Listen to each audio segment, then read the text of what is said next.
8ನೇ ತರಗತಿ ತಿಳಿ ಕನ್ನಡ ಗದ್ಯಭಾಗ 3 ಗಾಂಧೀಜಿಯ ಬಾಲ್ಯ ಪ್ರಶ್ನೋತ್ತರಗಳು ಭಾಷಾಭ್ಯಾಸ ಮುಖ್ಯ ಪ್ರಶ್ನೆ 1 ಕೆಳಗಿನ ಪದಗಳನ್ನು ಸ್ವಂತ ವಾಕ್ಯದಲ್ಲಿ ಬರೆಯಿರಿ.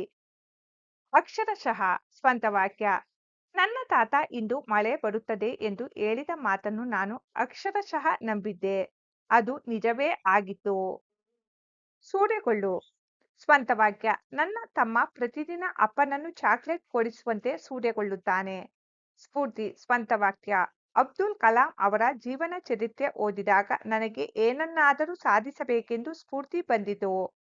ಆದರ್ಶ ಸ್ವಂತ ವಾಕ್ಯ.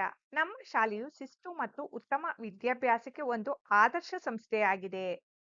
ಕರ್ತವ್ಯ ಸ್ವಂತ ವಾಕ್ಯ. ನಾನು ಚೆನ್ನಾಗಿ ಓದಿ ಪರೀಕ್ಷೆಯಲ್ಲಿ ಉತ್ತಮ ಅಂಕಗಳನ್ನು ಗಳಿಸಿ ನನ್ನ ತಂದೆ ತಾಯಿಗೆ ಖುಷಿ ನೀಡುವುದು ನನ್ನ ಕರ್ತವ್ಯ ಎಂದು ಭಾವಿಸಿದ್ದೇನೆ. ಮುಖ್ಯ ಪ್ರಶ್ನೆ 2 ಕೆಳಗಿನ ಪದಗಳಿಗೆ ವಿರುದ್ಧಾರ್ಥಕಗಳನ್ನು ಬರೆಯಿರಿ. ಪದ ವಿರುದ್ಧ ಪದ.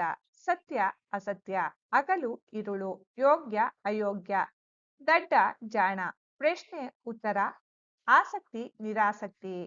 ಮುಖ್ಯ ಪ್ರಶ್ನೆ 3 ಕೆಳಗಿನ ಪದಗಳನ್ನು ಬಿಡಿಸಿ ಬರೆಯಿರಿ.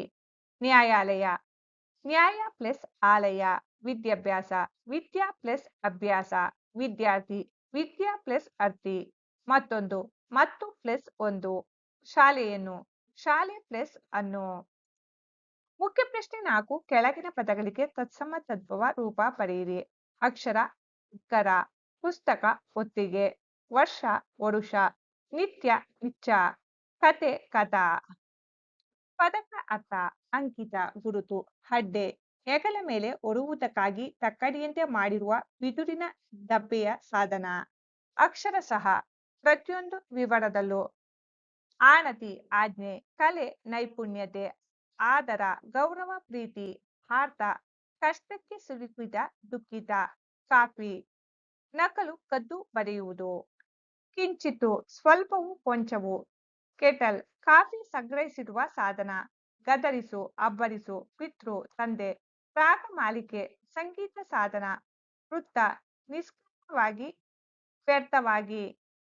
ಸೂರೆ ಕೊಳ್ಳೆ ಲೂಟಿ, ಕುಚೋದ್ಯ ಕಿಡಿಗೇಡಿತನ ಅಪಹಾಸ್ಯ, ಕ್ಲೇಶ ದುಃಖ ನೋವು, ಪಾದರಕ್ಷೆ ಚಪ್ಪಲಿ, ಪೈಕಿ ಸಂಬಂಧದಲ್ಲಿ, ವಿಲಾಪ ಅಳುವಿಕೆ, ಸತ್ಯಸಂಧ ನಿಜವನ್ನು ನುಡಿಯುವವನು.